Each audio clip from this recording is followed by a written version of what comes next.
Oke guys, terakhir kita akan menyaksikan bagaimana dari sejarah Candi Prambanan. Nah, di situ. Wah. Seperti di bioskop ya. Oke, teman-teman, kita saksikan.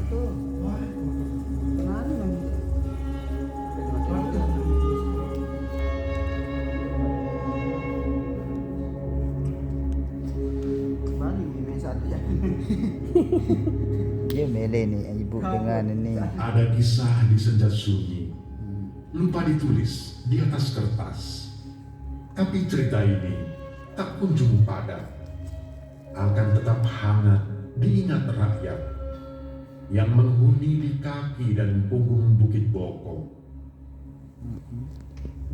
Selalu berulang didongengkan para ibu kepada anak-anaknya waktu dekat tidur tentang berdirinya Candi Prambanan dalam satu malam.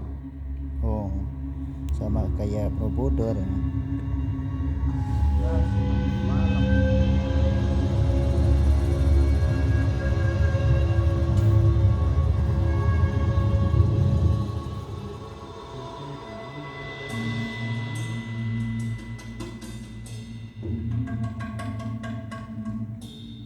Di masa tahun Saka, di paruh terang bulan Margasirsa, berdirilah sebentuk bangunan suci.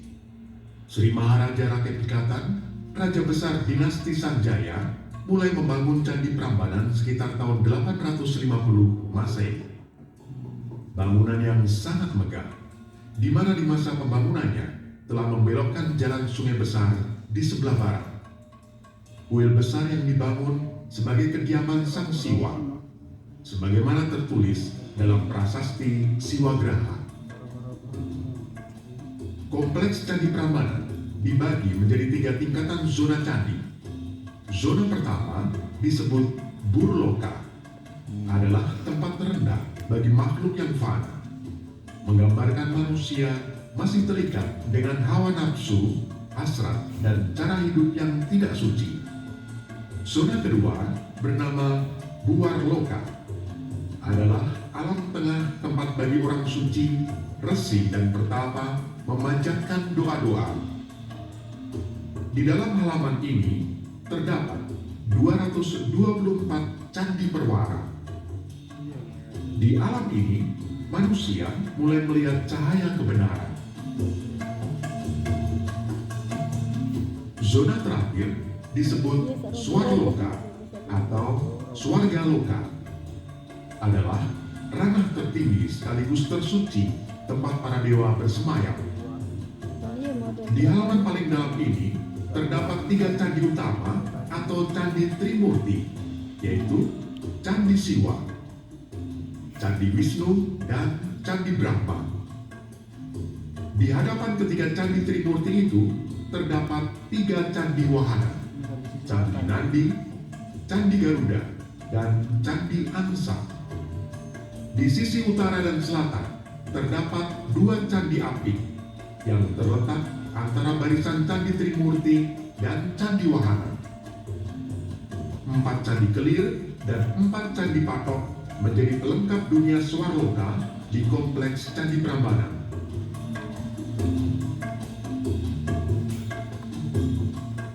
Candi Siwa sebagai candi utama berukuran tinggi 47 meter dan lebar 34 meter, menjadi bangunan terbesar sekaligus tertinggi di kompleks Candi Prambanan.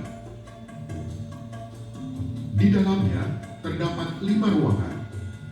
1 ruangan masing-masing di sebelah selatan, barat, dan utara, serta 1 Garbhagriha, yaitu ruangan utama dan terbesar yang terletak di tengah candi, dan 1 ruang kosong di atasnya. Ruangan timur terhubung dengan ruangan utama tempat bersemayam sebuah arca Siwa Mahadewa sebagai dewa tertinggi setinggi 3 meter. Di ruang sebelah selatan terdapat arca Resi Agastya sebagai perwujudan Siwa Maha Guru berdiri di atas bunga teratai.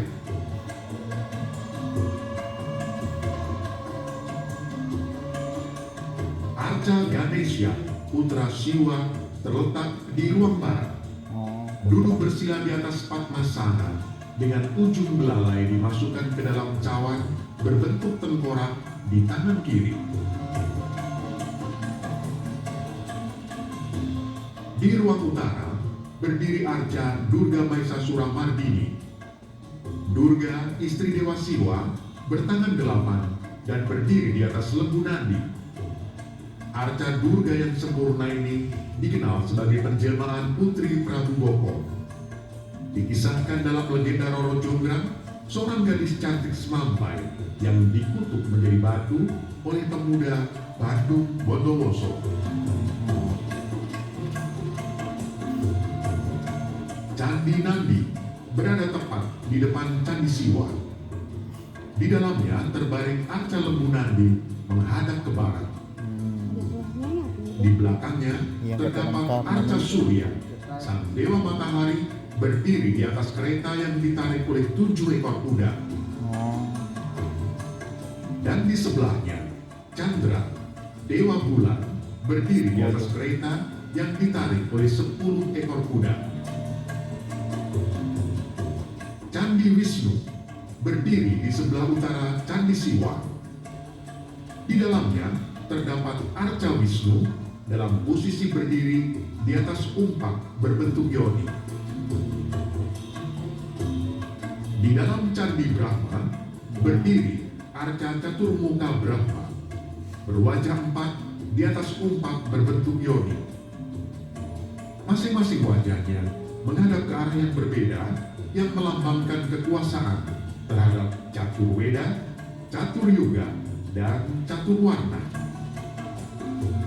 Selain arca para dewa di dalam ruang-ruang candi, di seluruh badan candi terpahat detail-detail indah yang hanya terdapat di kompleks Candi Prambanan.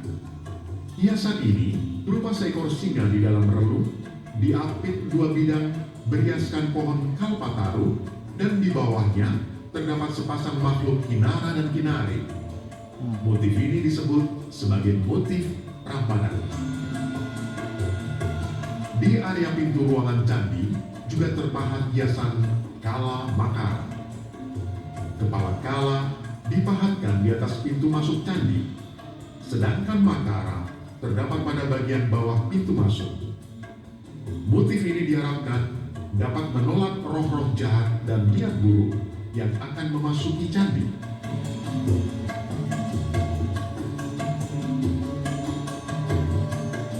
Di sudut-sudut Candi Prambanan juga terpahat jalan duara. Hiasan yang berbentuk mulut ikan ini terdapat pada kaki-kaki candi.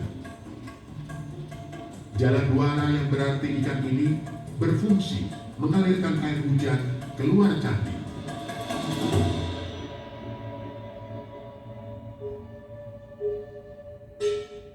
Relief hikayat Sang Rama yang terpahat di dinding Candi Siwa dan Wisnu menceritakan sosok pahlawan Dewata Rama dengan tingkat kesenian yang sangat tinggi. Salah satu penggalan kisah cinta dan perjuangan melawan kejahatan tertua di belahan bumi selatan.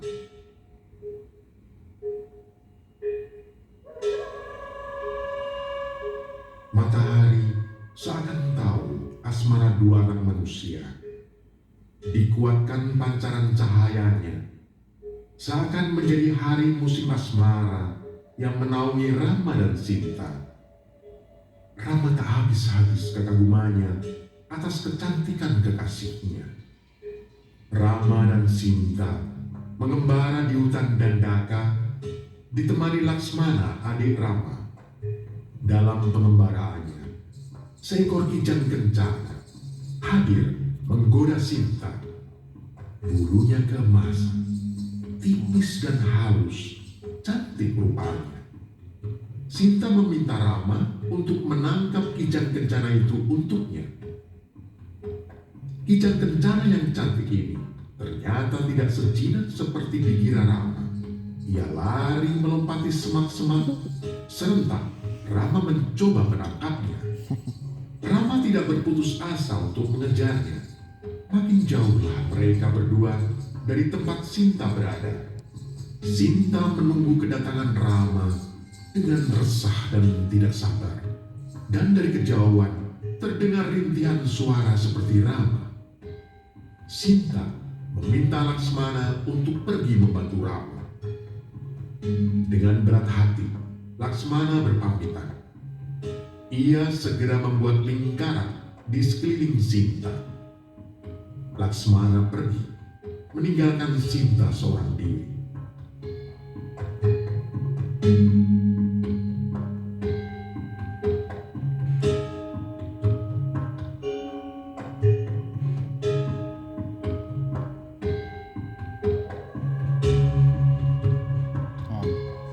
Tak lama kemudian, Sinta tiba-tiba melihat seorang pertapa tua renta yang kelaparan di hadapannya. Pertapa menginjakkan kakinya ke lingkaran Laksmana, tetapi dia tidak bisa menembusnya. Pertapa tua itu memohon makanan sekiranya kepada Sinta. Kehalusan hatinya mendorong untuk memenuhi permintaan sang pertapa. Maka Sinta mengeluarkan tangannya keluar dari batas lingkaran untuk menolongnya. Pertapa tua itu berubah menjadi raksasa, sang Rahwana, dengan tawa yang mengebur air samudra, terbang membawa Sinta ke Alengka. Dengan rasa sedih, mengembaralah Rama dan Laksmana berusaha mencari Sinta. Tiba-tiba muncullah seekor kera putih. Dia telah mengintai perjalanan Rama dan Laksmana mencari Sinta. Kera putih menghampiri Rama. Kera putih itu menyembah di hadapan Rama dan menawarkan bantuannya. Ia menyebut namanya Hanuman, anak Ratna Anjani, adik Sugriwa dan Subali. Rama mengangkat Hanuman sebagai duta. Dalam sehari, ia mengharapkan kedatangannya kembali. Seonggok cincin dititipkan Rama kepada Hanuman untuk dibawa ke Alengka sebagai tanda uji kesucian Sinta.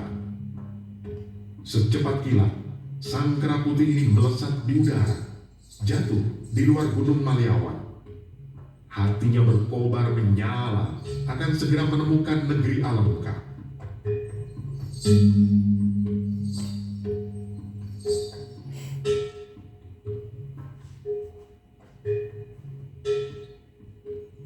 Akhirnya, Hanuman tiba di Taman Argasoka. Didekatinya Sinta yang sedang dirundung kesedihan.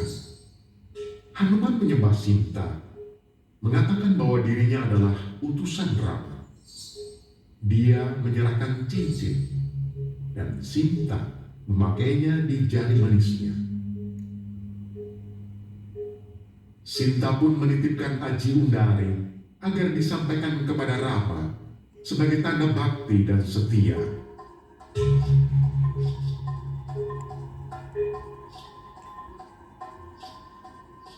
Para raksasa penjaga melihat bahwa ada seekor kera putih yang merusak taman.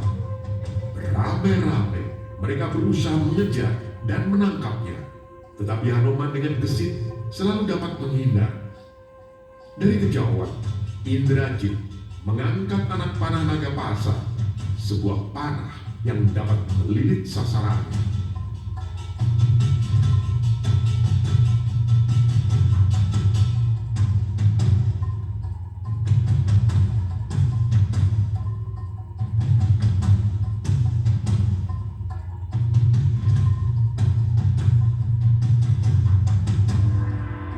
Di panahnya Hanuman saat itu juga, panah itu segera melilit tubuh Hanuman dan para raksasa dapat menangkapnya. Rahwana memerintahkan para prajurit raksasa untuk membakar Hanuman di tengah alun-alun. Para raksasa mengikat tubuh Hanuman. Tumpukan kayu itu pun disulut beramai-ramai. Api menyala-nyala dan berkobar-kobar. Tapi Tetapi Hanuman tidak terbakar. Bahkan ia berhasil melepaskan diri dari tali pengikatnya. Dengan tangkasnya, dia meloncat-loncat sambil membawa bara api di ekornya. Ia meloncat ke atas balai peranginan dan membakar atap bangunan tersebut. Ketika nyala api semakin membesar, Hanuman meloncat-loncat ke seluruh Alengka, sehingga seluruh negeri terbakar api.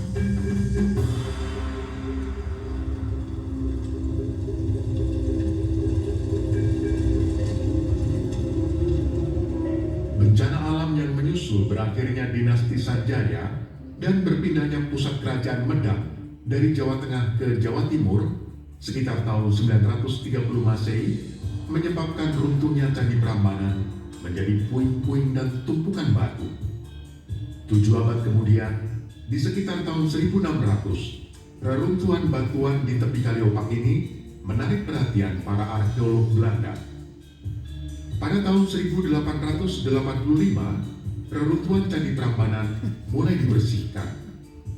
Pemugaran secara sistematis dan terukur dilakukan oleh Theodor van Oort tahun 1902. Sejak itu, proyek besar pemugaran Candi Prambanan terus dilakukan sampai pada tahun 1900-an oleh pemerintah Indonesia.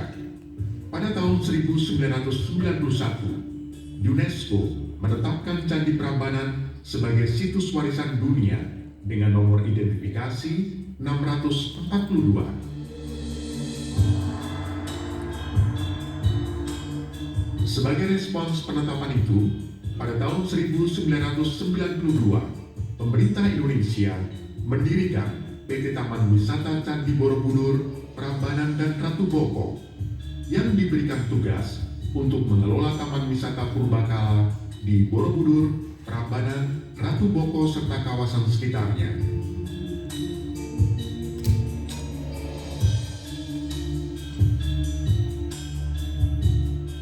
PT Taman Wisata Candi Borobudur, Prambanan, dan Ratu Boko yang bekerja berdampingan dengan Balai Pelestarian Cagar Budaya Daerah Istimewa Yogyakarta setiap harinya bekerja keras demi menjaga kelestarian Candi Prambanan. Setelah pemugaran besar-besaran tahun 1990-an, Prambanan juga kembali menjadi pusat ibadah agama Hindu di Jawa.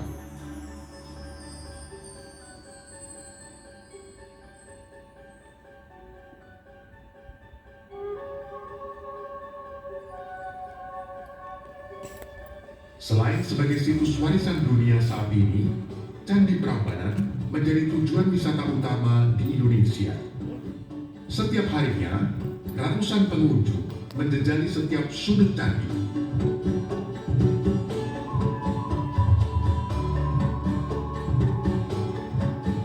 Selain itu, fasilitas pendukung bagi para wisatawan terus dilengkapi dan diperbarui oleh pihak pengelola, dengan harapan para pengunjung dapat lebih nyaman berada di Candi Prambanan dengan berbagai fasilitas pendukung yang diberikan. Fasilitas yang ada di dalam Taman Wisata Candi Prambanan antara lain adalah Radio Taman Wisata Candi Prambanan, Museum Arkeologi dan Audiovisual,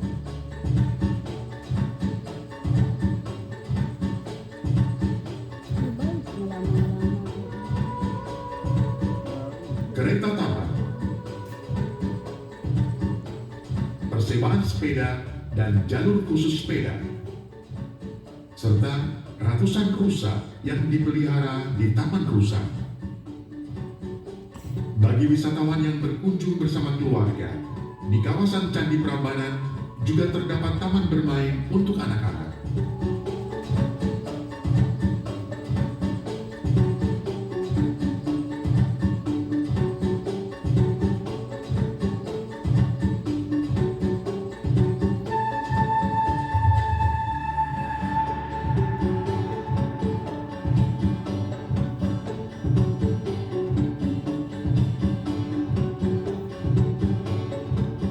Candi Prambanan sendiri sejatinya adalah karya kreatif di masa lampau yang tak lekang oleh waktu.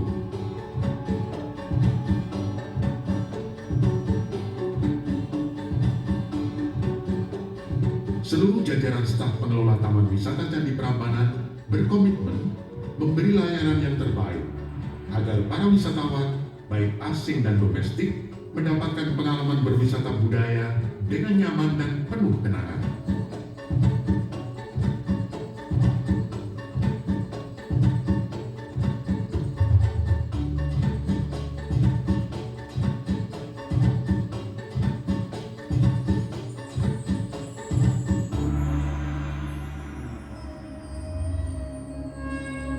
Seribu kisah membatu di tanah Jawa dan Prambanan menjadi saksi, di mana para ibu akan mengakhiri ceritanya dengan membisikkan kata-kata ke telinga anak-anaknya. Tidurlah sayangku, karena Jonggrang telah menjadi batu, dan kutub Bandung berlagu untuk gadis-gadis Prambanan, tanda suci yang tak lekang dilindas zaman. Selfie lang nanti kan. Ini nggak jadinya. Baru meleng jadinya. Ini bahannya